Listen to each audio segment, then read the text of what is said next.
Civil society organizations had deployed monitors in all recruiting centers as way of ensuring the exercise was transparent.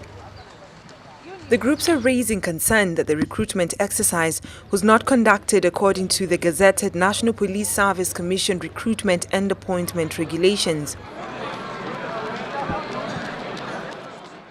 If you look at Regulation 12, it provides for a two-tier recruitment process. What is supposed to happen is that they are supposed to call for applications, people apply, they are shortlisted and called for interviews.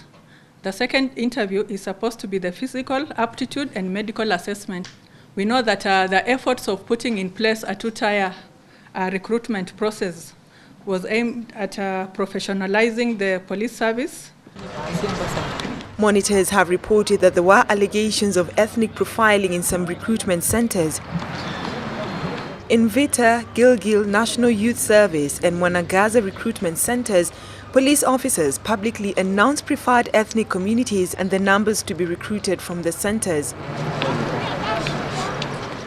At the NYS, slots were pre-allocated to certain ethnic communities before even the exercise began. And the same applied to Mwangaza Primary in Embakasi. Of particular note, an officer by the name of John Kamau from Vigilance House, we understand he was the one who is responsible for some of these anomalies.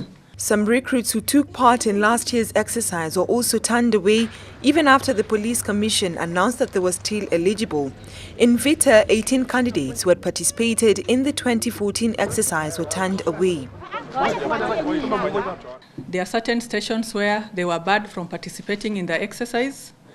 For example, in Muvita, in Mombasa, 18 candidates were turned away. And we talked to the Mombasa County Police Commander, and he confirmed that this happened, but then it was too late to recall back the candidates because the exercise was over. So obviously they were prejudiced. The credibility of the list of selected recruits has also been questioned as some recruiting officers announced recruitment numbers of successful candidates instead of their names for accountability and transparency. Additionally, some centers did not declare the number of slots allocated to their centers. For example, if it was, let's say Kaloleni Primary was a center, they ought to have announced at this center we'll be recruiting 20 or 200 candidates. And then at the end of it, announce the 200 or the number that has been successful.